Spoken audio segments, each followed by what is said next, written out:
such as food. We're going to break away from this hearing at this point. The U.S. House is coming in next. A reminder, you'll see that later in our program schedule, also in the video library at cspan.org. And for the latest C-SPAN TV network schedules, if you're on Twitter, follow us at C-SPAN Now. Well, as you can see, the U.S. House is about to come in. Members this afternoon will vote on funding the government through November the 18th. The current short-term spending runs out at midnight tonight. Federal spending typically set by the start of the budget year, which is October the 1st. One issue they'll deal with. The other issue is the House will start work on two bills delaying EPA regulations on air emissions from cement plants and industrial boilers. Members will vote on debate rules this afternoon with general debate and amendments to be considered in the House on Wednesday and Thursday.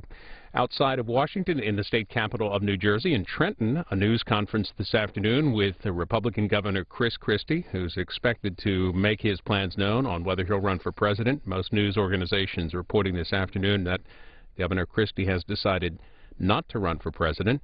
We'll have that news conference for you in about an hour, 1 p.m. Eastern. That'll be live on cspan.org and also on our companion network, C-SPAN 2. This is live House coverage here on C-SPAN.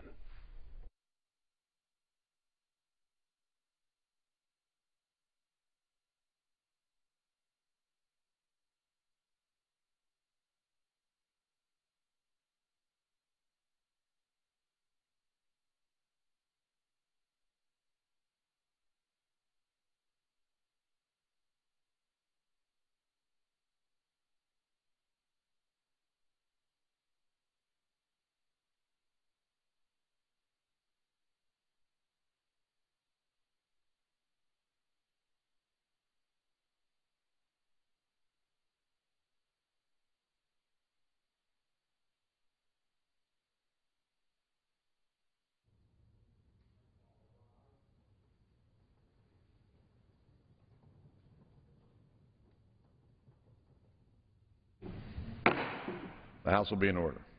The prayer will be offered by our guest chaplain today, Pastor Jerry Creel from the Brush Arbor Baptist Church in Orlando, Florida. Oh, Lord God, I thank you that we can take a moment to acknowledge that there is one that is greater than all the governments and power of man. Thou art worthy to receive glory and honor and power. Lord, as you guide the course of all creation and the events of mankind throughout history, may we willingly be in submission to your mighty hand. Fill us with love, joy, peace, long-suffering, gentleness, goodness, faith, meekness, and temperance. Lord, raise up leaders here that you can show yourself strong in the behalf of them whose heart is perfect toward you. Give us your wisdom to solve our problems. Give us your power to overcome our enemies. Give us your compassion to meet people's needs. In the name of my Lord and Savior Jesus Christ, who gives me freedom from the bondage of sin, liberty to stand for what is right, and the reason to live. Amen. Amen. The Chair has examined the journal of the last day's proceedings and announces to the House his approval thereof, and pursuant to Clause 1 of Rule 1, the journal stands approved. Pledge of Allegiance today will be led by the gentlelady from Ohio, Ms. Fudge. I pledge allegiance to the flag of the United States of America and to the republic for which it stands, one nation, under God, indivisible, with liberty and justice for all.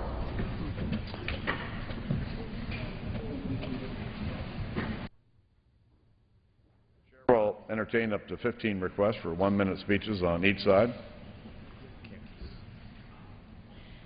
For what purpose does the gentlelady from Kansas rise? Without objection, so ordered. To spur job creation in this country, we must remove burdensome regulations stifling our job creators. The EPA's Maximum Achievable Control Technology, or MACT, rule is set to crush our cement manufacturers. Eastern Kansas has 3 cement manufacturers who employ thousands. I recently toured plants at Monarch Cement in Humboldt, Ash Grove Cement in Chanute, and Lafarge Cement in Fredonia, and heard a similar story from all 3. They have the revenue stream and the desire to hire more Kansans, but the cost of complying with government regulations like the Cement Act restrict their ability to do so. The EPA shouldn't be implementing regulations that do more economic damage than they achieve in environmental good. I hope the EPA will take this opportunity to reform their rules and be part of the solution rather than the problem. Let's end overregulation and get Americans back to work. I yield back. Gentlelady's time has expired. For purposes of gentlelady from Ohio, seek recognition.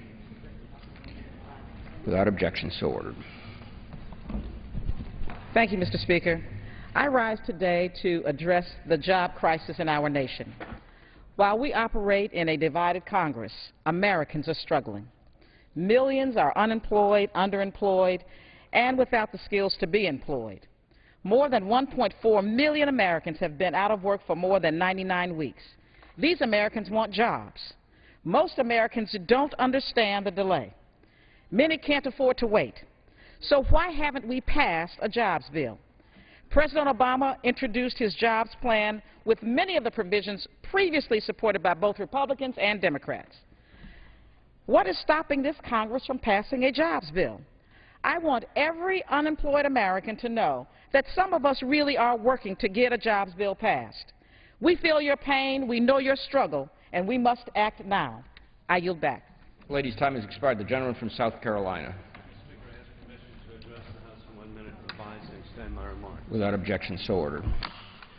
Mr. Speaker, the Raleigh News and Observer reported seriously that last Tuesday at a Rotary Club meeting in Cary, North Carolina, Governor Beverly Perdue stated, quote, "I think we ought to suspend perhaps elections for Congress for 2 years and just tell them we won't hold it against them, whatever decisions they make, or just let them help this country recover," end of quote. Any governor, especially our great neighbor of the 10th largest state in the country, should be unwavering for citizens to have their votes counted. Elections are vital for accessibility and accountability. Governor Perdue fails to understand that House Republicans have put job creation, economic growth, and limited spending at the center of the congressional agenda. Since January, House Republicans have led efforts to help our economy recover by passing legislation to promote small businesses to create jobs. Even as a joke, Congress should not be a special class separated from the citizens.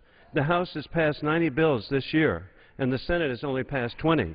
In conclusion, God bless our troops, and we'll never forget September 11th. Time of the gentleman's expired. The gentlelady from California. Without objection, so ordered.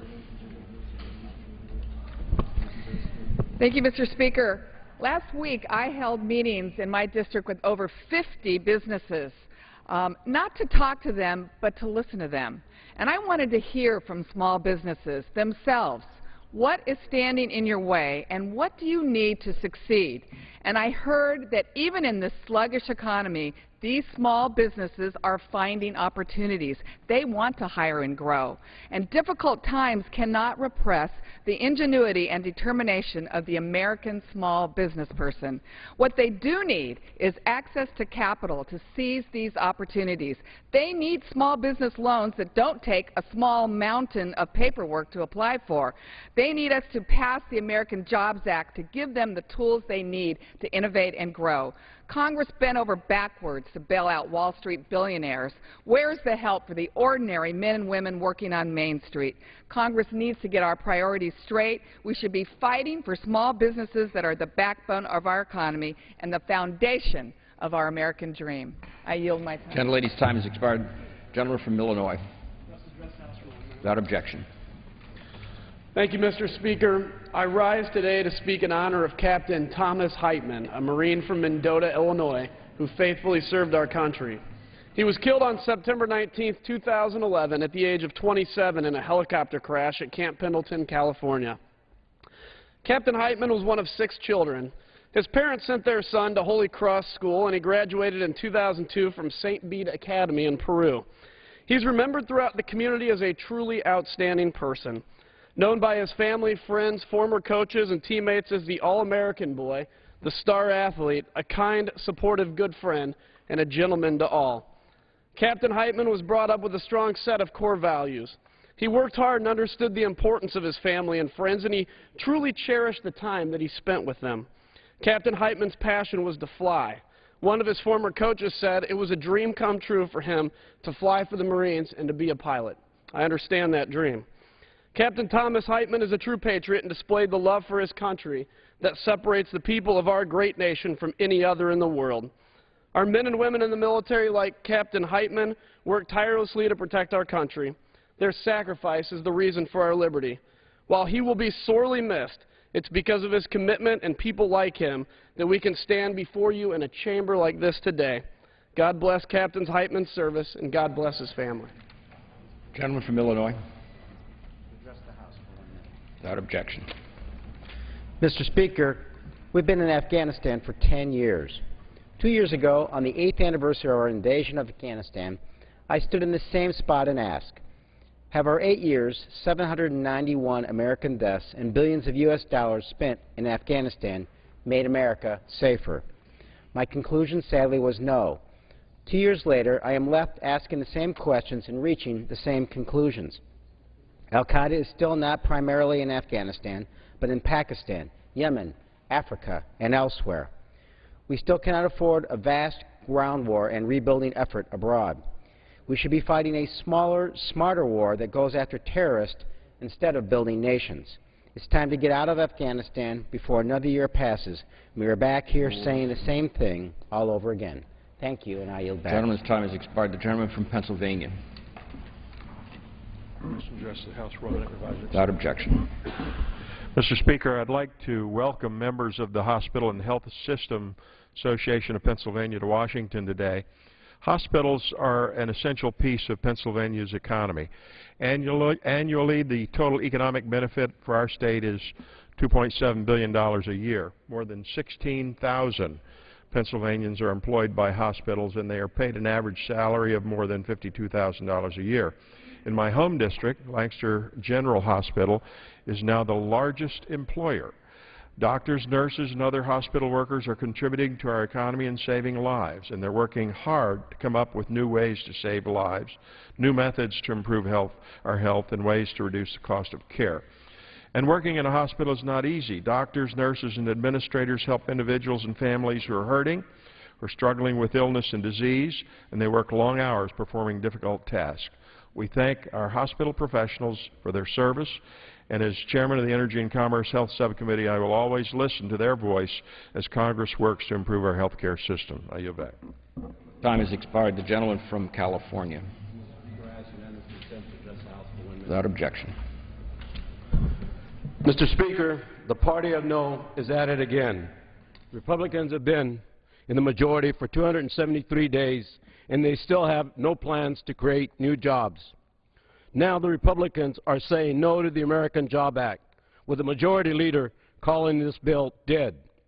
But what the Republicans are really saying no to are, they're saying no to helping small businesses grow and hire. They're saying no to keeping teachers in the classroom. They're saying no to keeping firefighters, first responders, cops on the jobs. They're saying no to building our crumbling roads, bridges, and schools. They're saying no to cutting taxes for hardworking American families. The American Job Act is a bipartisan approach with ideas that have been supported by both Democrats and Republicans. We must stop this political games. The American people are suffering. They need our help now. Let's all say yes to putting Americans back to work and pass this bipartisan agenda. I yield back to my gentleman from Colorado. Without objection. Thank you, Mr. Speaker. Over this past week, I was reminded that while my Jewish friends and colleagues were celebrating Rosh Hashanah, the Jewish New Year, members of the United Nations were considering a motion that would further jeopardize chances for Middle East peace. I'm very concerned, Mr. Speaker, that the willingness of the UN to consider Palestinian statehood, despite United States calls to halt such an action, will embolden Israel's enemies.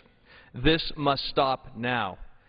We must send a message to the United Nations that their continued support for anti-Semitic and anti-Israeli resolutions is unacceptable to the United States.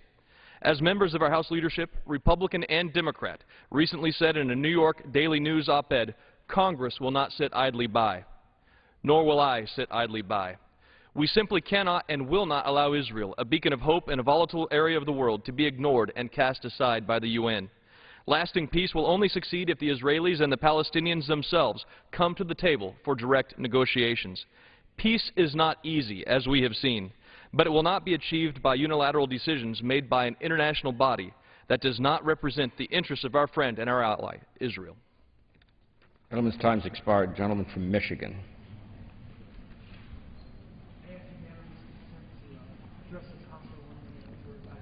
Without objection, so ordered. The Detroit Jobs Trust Fund will create jobs for Detroiters, and we definitely need it. Metro Detroit has lost more jobs over the last 10 years than any metropolitan area in the country. But as the fighting spirit of the Detroit Tigers and the Detroit Lions demonstrates, we've got the fight to help this country compete and win any battle for jobs around the world. So my message is this: you want to create more manufacturing jobs here in the U.S., then invest in Detroit. I yield back my time. Gentleman yields back his time. Gentleman from Texas. Request permission to address the House for 1 minute. Without objection. Mr. Speaker, NASA's plans to send the shuttle Enterprise to New York City is a place that has no connection with NASA. In their sales pitch for the shuttle, the Intrepid Museum painted an extravagant picture of the orbiter prominently displayed on a beautiful facility on the Hudson River.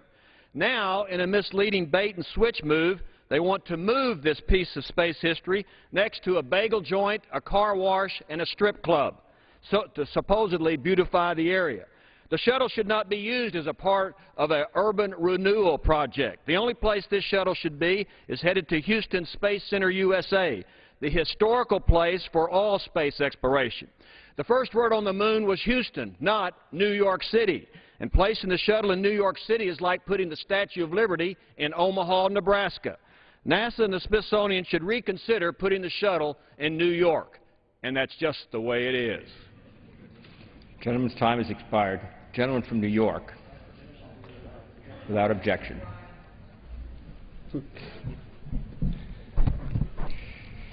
I come before the House, Mr. Speaker, I come before the House today to call for the immediate implementation of the pending aviation safety rule on preventing pilot fatigue.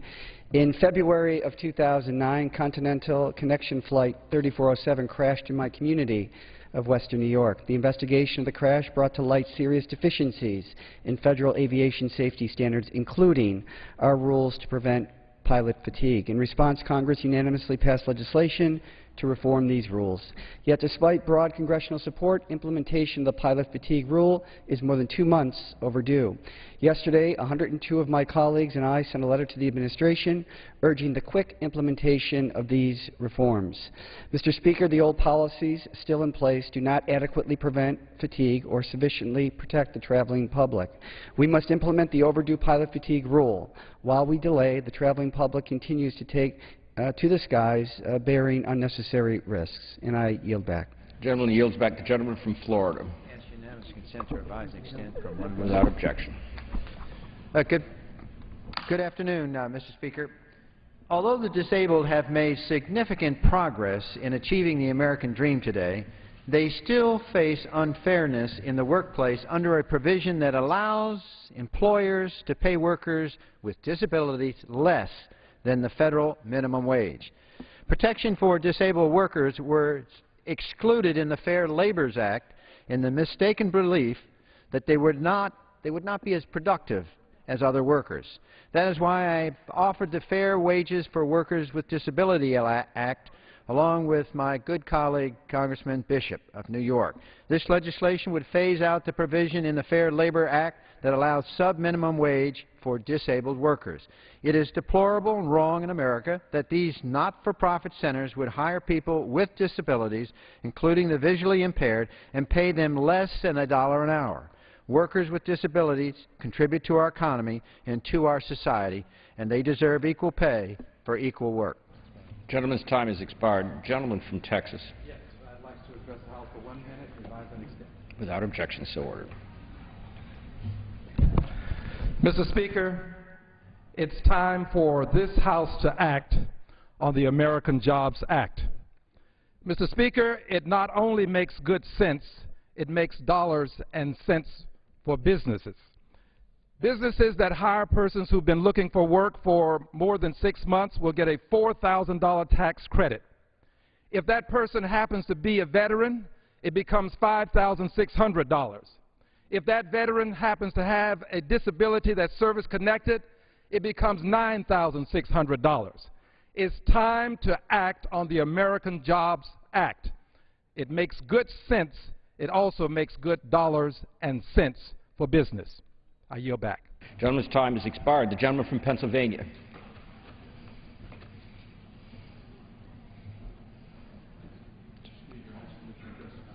Without objection, so ordered.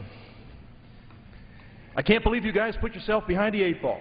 Well, that's what my football coaches used to say whenever our team botched a play or missed an opportunity to win a game.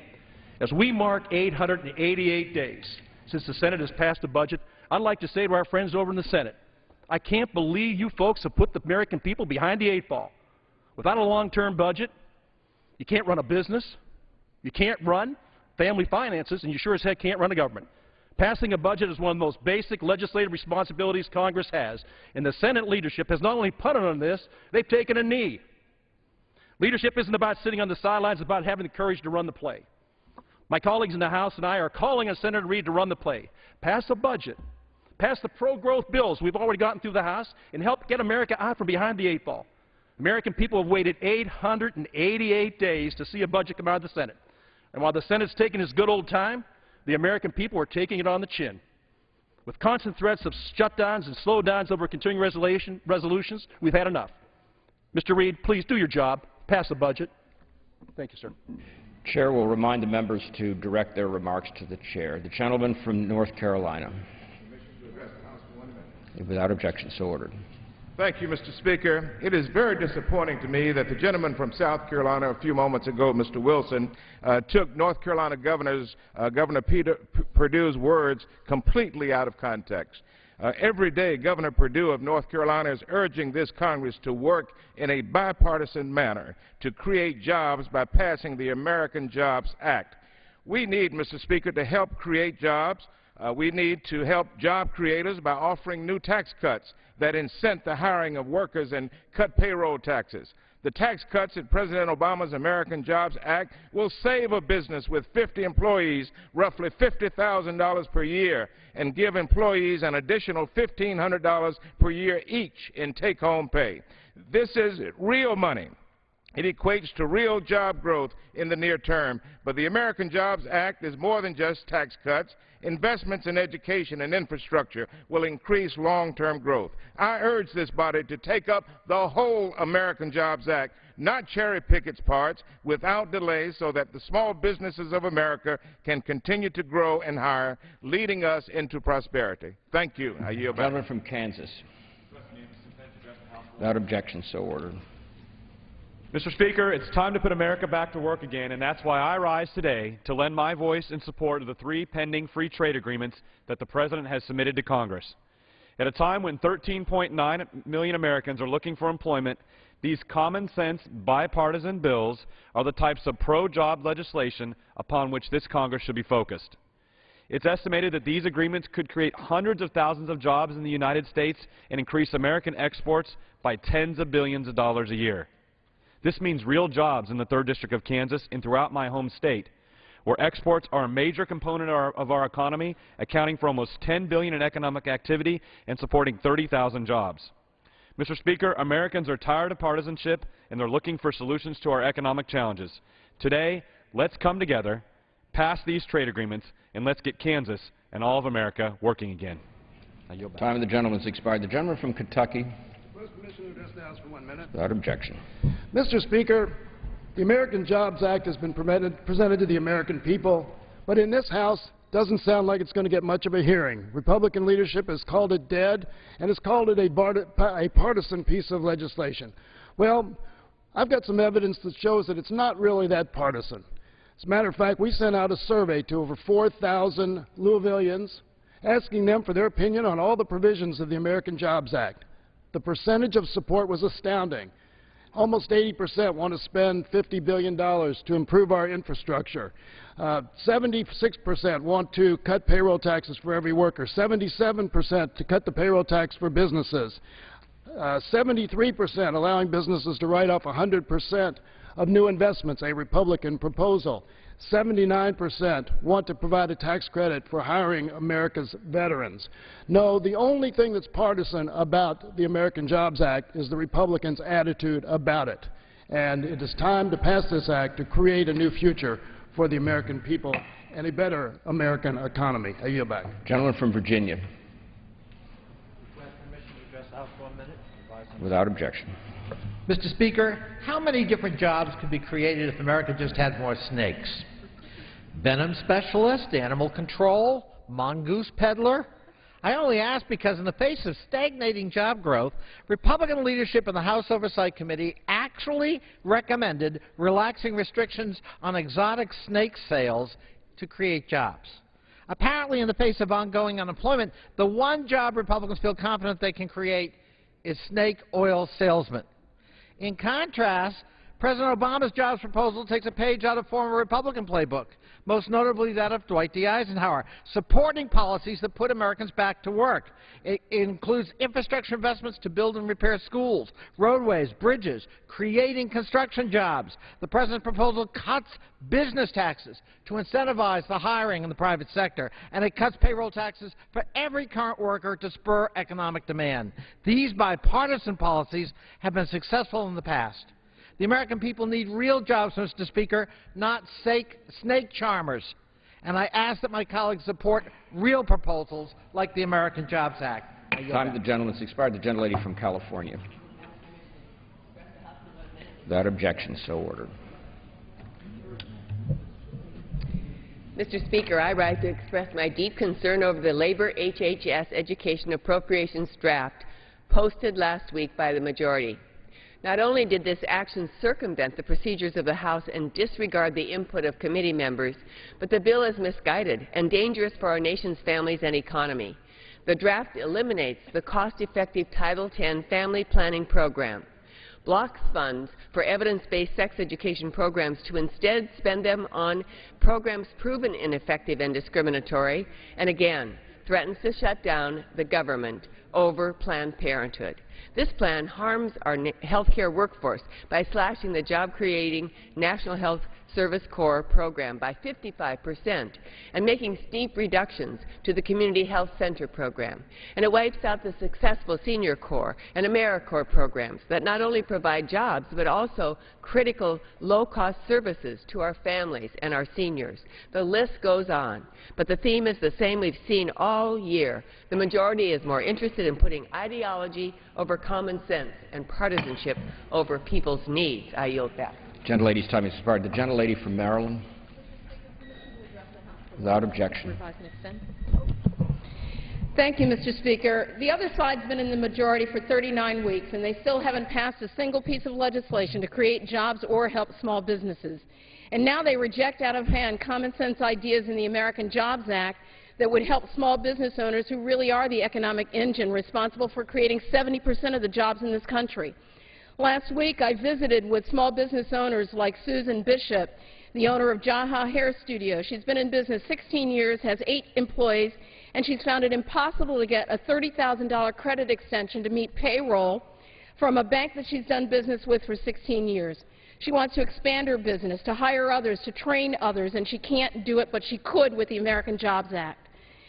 Constituents Abiba and Lenny Teske, owners of Kiva Cafe, they told me that they would actually hire someone if they could get the tax credits available in the American Jobs Act. So why aren't we doing it? Doing it for the owners of Kiva Cafe and other small businesses throughout my congressional district. These are real job creators. It's time for this to be our top priority. Pass the American Jobs Act. Get America back to work. It's time for the majority to act. Time of the gentlelady has expired. The gentleman from Virginia. Address the House for 1 minute. Without objection. To extend my remarks. Mr. Speaker, I rise to speak for the 3 bilateral trade agreements which the President submitted to the Congress yesterday. I applaud the administration on the negotiated revisions to these agreements, which will improve market access in Korea, tax transparency in Panama, and labor rights in Colombia. Through their hard work, our trade negotiators, led by Ambassador Kirk, have made real and significant improvements to these agreements. Their passage is long overdue. While political negotiations over previously uncontroversial trade adjustment assistance programs have dragged on here in Washington, American businesses have been losing market share in these 3 countries. For example, in the first month after the European Union-South Korea free trade agreement went into effect just last month in July, EU exports to South Korea increased 36% over the year before. Meanwhile, U.S. market share has been steadily declining from 21% 10 years ago to 9% today. Colombia has implemented trade accords with its neighbors and with Canada and will soon implement an agreement with the European Union, but U.S. exporters still face an average of 9% in tariffs. These trade agreements need to be passed to create jobs. Thank you, Mr. Speaker. The gentleman's time has expired. The gentlelady from Hawaii. Without objection, so ordered. Mr. Speaker, we speak of jobs. Both sides of the aisle speak about jobs. And we wonder, why is it that jobs are not being created? It is because the public has no confidence in any of us. So let's start to look seriously at the jobs bill that we have before us, and that is the President's American Jobs Act. And let's look at specifics within that. We speak generically, but let's see how it really affects people. And let's look how it affects the one group of people that we all say we want to help, the veterans. When I was home, we went to the opening for the U.S. vets. It was to implement the President's plan that we will end vets' homelessness by the year 2015. But we also know an integral part of that is the jobs. Look at what his act produces. Returning heroes tax credits of up to $5,600 if you hire an unemployed vet. Wounded warriors tax credit of up to $9,600 if you hired a disabled veteran. Isn't it time for us to just stop all of this and start to focus on what we need to do, create the jobs for the people who need it? Thank you, Mr. Speaker. Are you back? Gentlelady's time has expired. For what purpose does the gentleman from Florida seek recognition?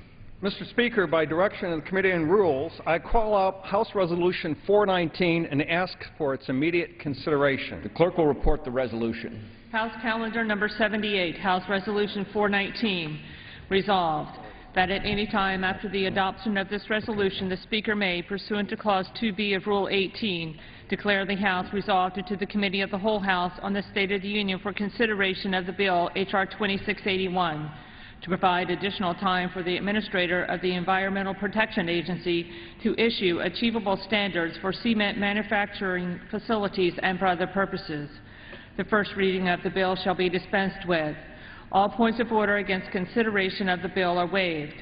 General debate shall be confined to the bill and shall not exceed 1 hour, equally divided and controlled by the Chair and Ranking Minority Member of the Committee on Energy and Commerce. After general debate, the bill shall be considered for amendment under the 5-minute rule. It shall be in order to consider as an original bill for the purpose of amendment under the 5-minute rule the amendment in the nature of a substitute recommended by the Committee on Energy and Commerce now printed in the bill. The committee amendment in the nature of a substitute shall be considered as read. All points of order against the committee amendment in the nature of a substitute are waived.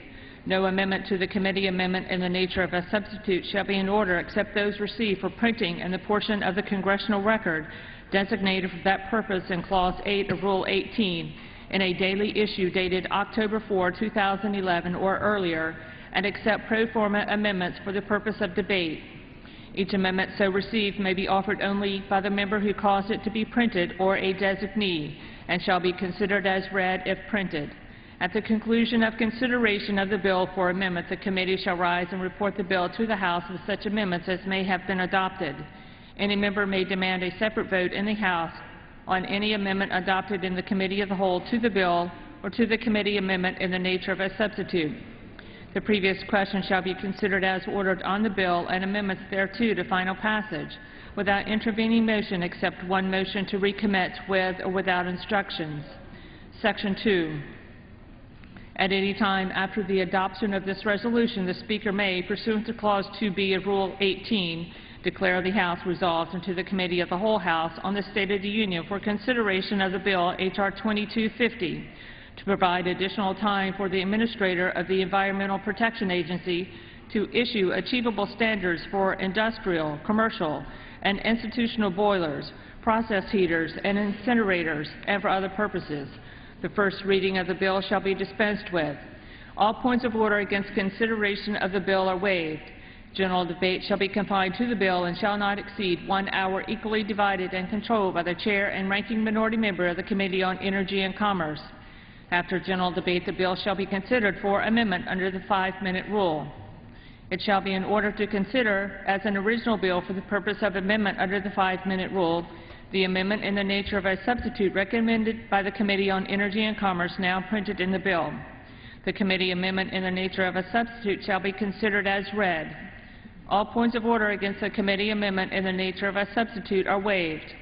No amendment to the committee amendment in the nature of a substitute shall be in order except those received for printing in the portion of the congressional record designated for that purpose in Clause 8 of Rule 18 in a daily issue dated October 4, 2011 or earlier, and accept pro forma amendments for the purpose of debate. Each amendment so received may be offered only by the member who caused it to be printed or a designee, and shall be considered as read if printed. At the conclusion of consideration of the bill for amendment, the committee shall rise and report the bill to the House with such amendments as may have been adopted. Any member may demand a separate vote in the House on any amendment adopted in the committee of the whole to the bill or to the committee amendment in the nature of a substitute. The previous question shall be considered as ordered on the bill and amendments thereto to final passage without intervening motion, except one motion to recommit with or without instructions. The gentleman from Florida, Mr. Nugent, is recognized for 1 hour. Mr. Speaker, for the purpose of debate only, I yield the customary 30 minutes to the gentleman from Florida, Mr. Hastings, pending which I yield myself such time as I may consume. The gentleman is recognized. During consideration of this resolution, all time yielded is for the purpose of debate only. Mr. Speaker, I ask for unanimous consent that all members have 5 legislative days to revise and extend their remarks. Without objection, so ordered. Mr. Speaker, I rise today in support of the House Res. 419. The rule provides for consideration of 2 separate but related bills.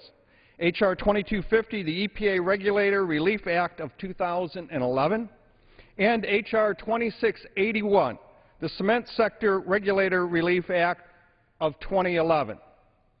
I'm proud to sponsor this rule, which provides for a modified open amendment process with a pre-printing requirement.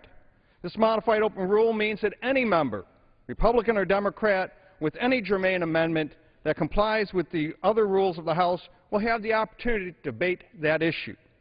It's another example of the Republicans' majority's continued commitment to transparency. Mr. Speaker, since coming to this body back in January, my priority has been to create an environment where American workers can prosper. In my home district, unemployment hovers around 13%. I don't doubt this sad statistic is part of the reason that Vice President Biden is in my district today, talking up the President's so-called American Jobs Act. Unfortunately for thousands of people looking for work in Florida's 5th Congressional District, they can't afford for the President and Vice President to just keep talking about it. They need action, not promises. They need to actually break down the barriers that are preventing job creators and employers from creating new jobs. Every week when I go home, I meet with small business owners and to get their input on what they need to start hiring again. They always tell me the same 3 things. We need demand from customers. Loans aren't as easy to come by as they were prior to the recession. And they have no idea what to expect from Washington as it relates to regulation and taxes. Washington can't directly control the first 2 things, but can absolutely take care of the third. One of the businesses, when we did a balanced budget amendment rally in Dade City, one of the small business owners stood up and said, what we need is certainty from the federal government. We need certainty what our taxes are going to be and what regulations are going to be. He talked about the fact that regulations change on a moment's notice based upon whims of the government. He used to plan 3 to 5 years out in regards to what their business plan was going to do, what their hiring process was going to be. Today, they're lucky if they can plan 90 days based upon the uncertainty. And so long as two-thirds of the Americans in this country think that we're on the wrong track, they're going to stay hunkered down, waiting for signs that things are improving. The American people need to believe that we're putting this economy back on track, back towards growth and prosperity, and you do that through leadership. There are currently 219 regulations under consideration. Each of those regulations separately will cost us $100 million. That's $21.9 billion in increased regulations on businesses today that are already crushed because they can't compete. And what's more, there's over 4,226 new regulations in the hopper. With that many regulations costing that much money hanging over their heads, how on earth can we expect small businesses to actually create jobs? You know, today in the House, we have the ability to address some of these executive rules, all promulgated by the EPA. Those rules, collectively known as Boiler Act, Cement Act, put thousands of jobs in my district in jeopardy. For the life of me, I can't understand how the Vice President can stand up in front of citizens of Land O'Lakes, Florida, talking about job creation with a straight face, when the Obama administration is actively pursuing regulations like Boiler Act and Cement Act. In my district alone, Cement Act rule could cost up to 200 cement manufacturing jobs, not adding into the total of jobs that are going to be lost on the associated industries that move it, sell it, and use it. You know, additionally, numerous groups and industries have made it clear that Boiler Act regulations will cost them hundreds of millions of dollars and will put many of their employees in the unemployment line. And yet, our President ignores these regulations and keeps talking about doubling down on a second stimulus, following the failed first stimulus package. Well, here we are today, doing something to actually save jobs, not just talking about it. One of the very first actions I took as a member of Congress was to invite the EPA to come to my office and explain to me their finalized rules in respect to Portland cement manufacturing that goes on in my district. You know, they said to me, we understand it's not without challenge to the industry. You know, I may not have been here long, but I know Washington doublespeak when I hear, well, it's not about additional challenges to that industry. It's not just the Cement Act rule that's not without challenge, Mr. Speaker. You know, my colleague, Mr. Hastings, wrote a letter to the EPA about 2 months ago, and I commend him for this letter. In it, he says, the Boiler Act rule alone can impose tens of billions, that's billions of dollars in capital costs at thousands of facilities across this country. My colleague from Florida asked the EPA to consider a more flexible approach that could prevent severe job losses in billions of dollars in unnecessary regulatory cost. In Florida alone, Boiler Act will affect at least 43 boilers requiring $530 million in retrofits. You know, I just heard from Florida Sugar Industry that they estimate Boiler Act for their compliance alone will cost $350 million and cost untold jobs. I've heard from the pulp and paper workers who they may need to lay off 87,000 workers if this Boiler Act regulation goes into place.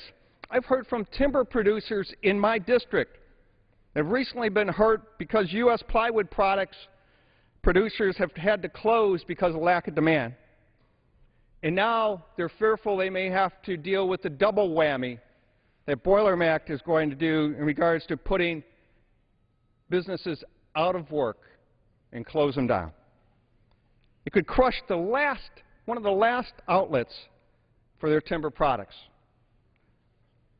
You know, Representative Hastings, in his letter to EPA, said this, and I quote, "I believe that regulations can be crafted in a balanced way that sustains both environment and jobs.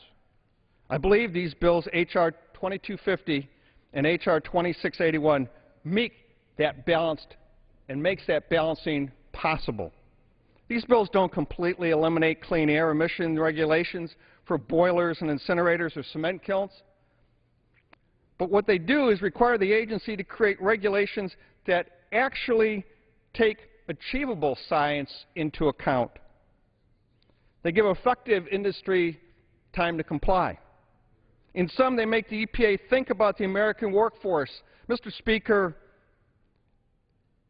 and in an environment where job creation is a key, I don't see how we can't support that. With that, I encourage my colleagues to vote yes on the rule, and I reserve the balance of my time. Nugent reserves his time. The gentleman from Florida, Mr. Hastings.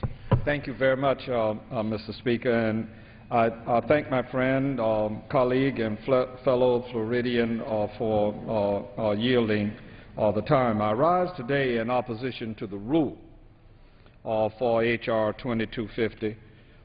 In my considered opinion, both these bills yet another effort by the Republican leadership to demonize the Environmental Protection Agency while doing nothing to create jobs for the millions of Americans who are unemployed. My colleague, Mr. Nugent, my friend, cited to the letter, the authors of same being Walter Minnick, Robert Adderholt, G.K. Butterfield, and John Shimkus. We expressed ourselves. I signed that letter. I was not the author of same. I would have, and I do not deny any of its particulars, specifically the fact that there should be flexible approaches to address the diversity of boiler operation sectors and fuels that could prevent severe job loss.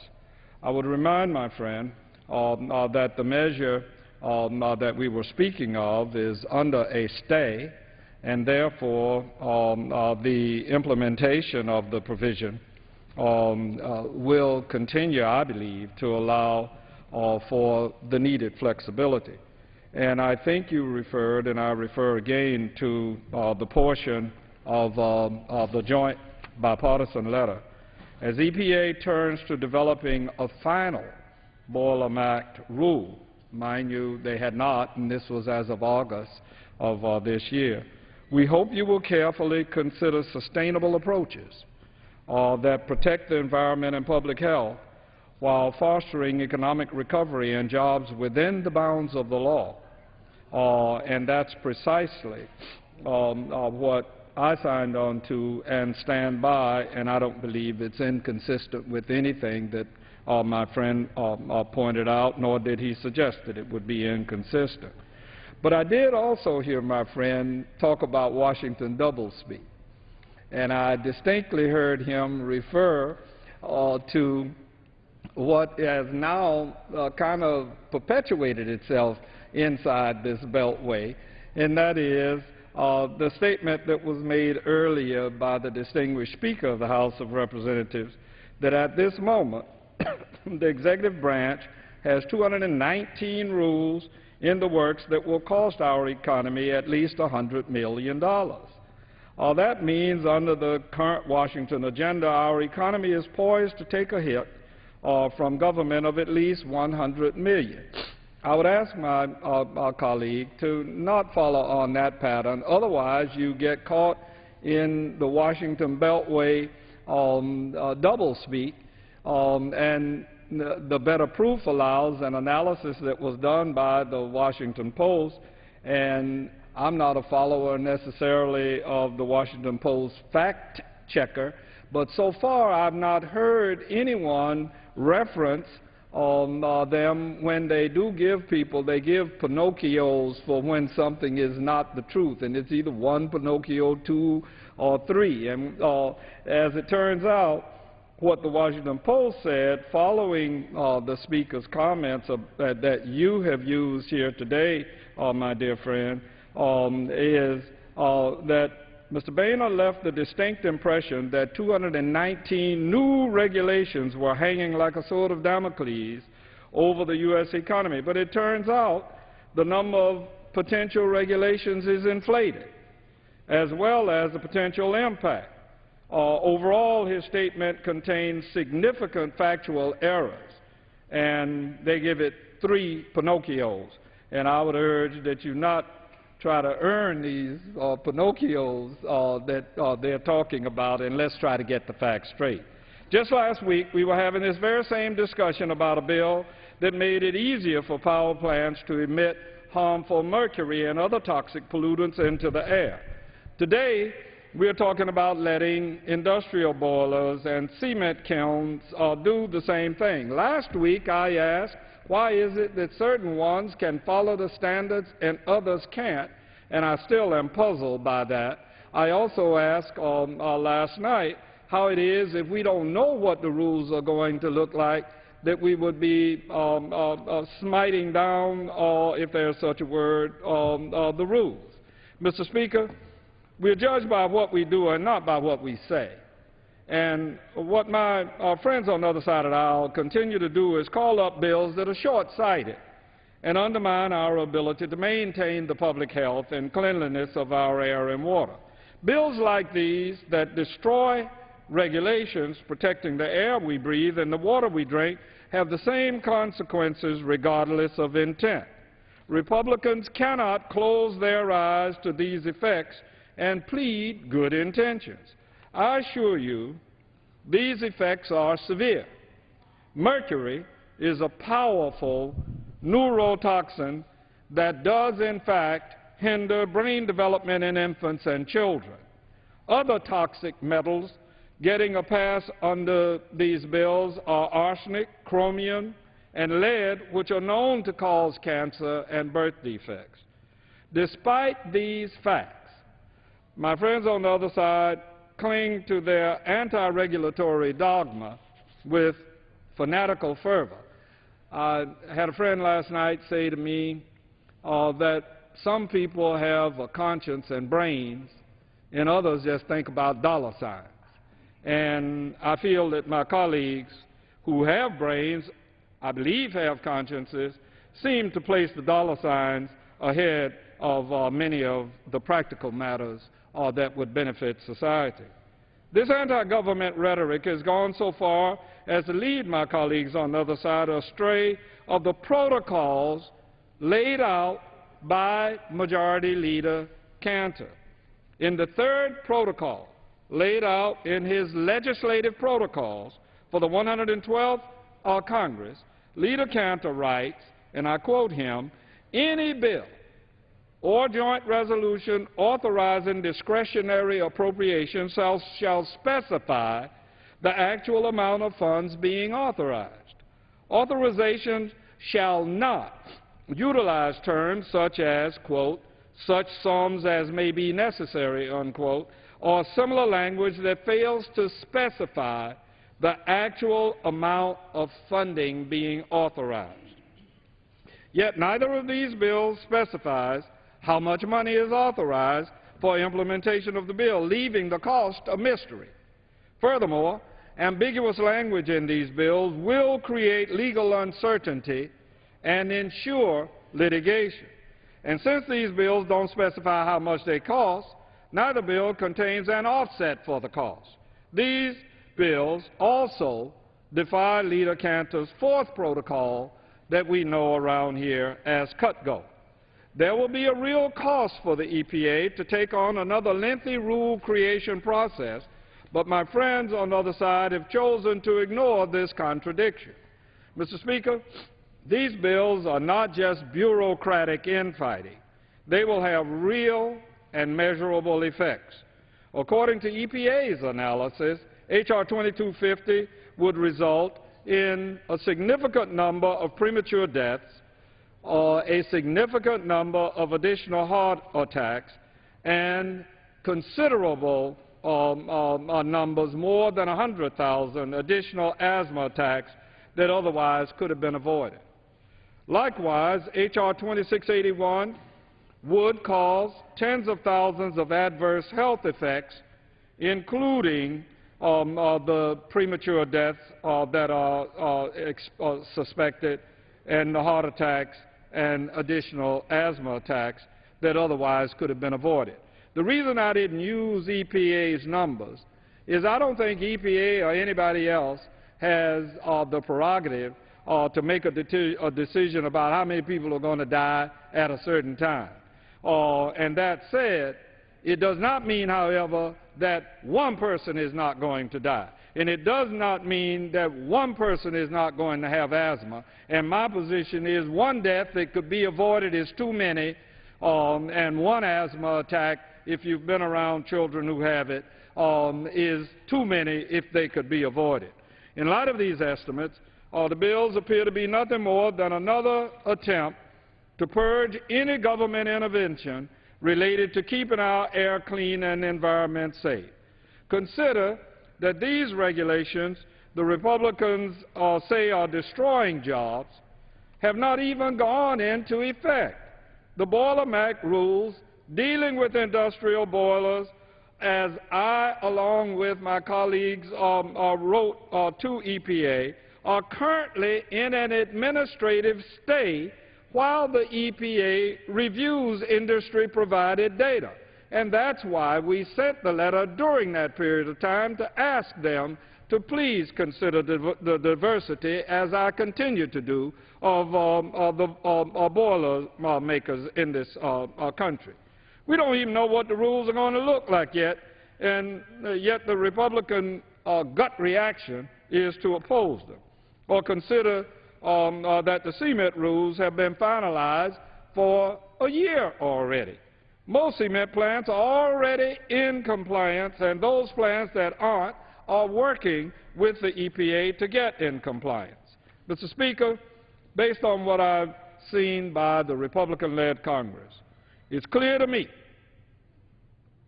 it's clear that they have no intention of using their power to create jobs. I heard my colleague, my friend, say that the President's administration is not about the business with the so-called, he said, Jobs Creation Act.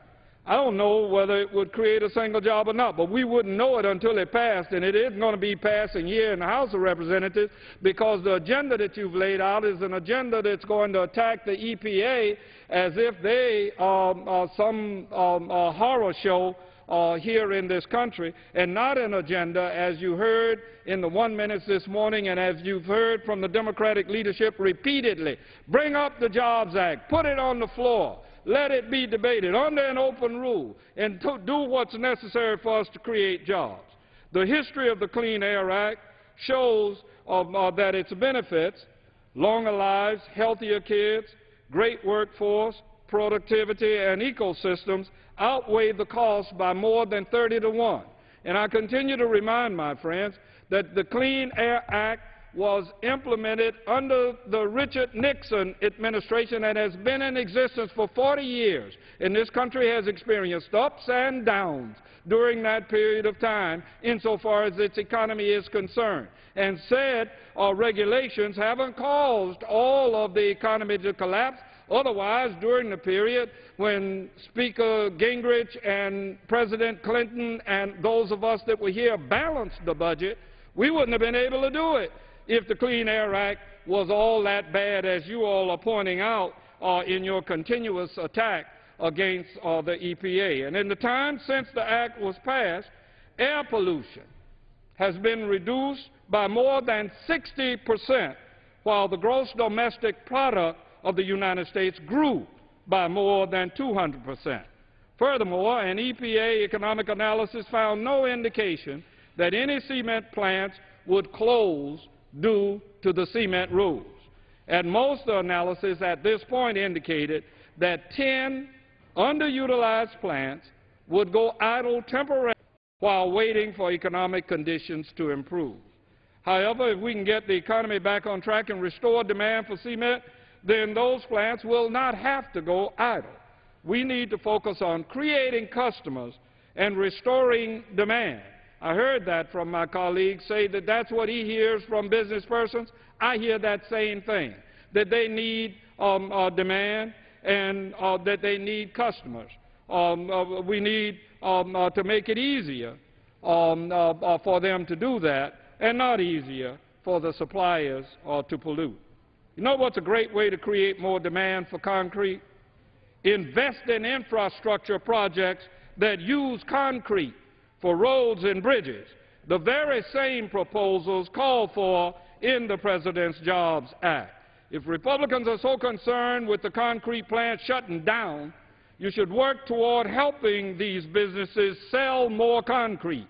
Making it easier for them to pollute does not provide underutilized plants with new customers. In the midst of an economy still suffering the effects of the greatest recession in a generation, the only answer my friends on the other side seem to have is to dismantle any government regulation intended to protect our nation's public health and environment. This, Mr. Speaker, is economic extremism. I reserved about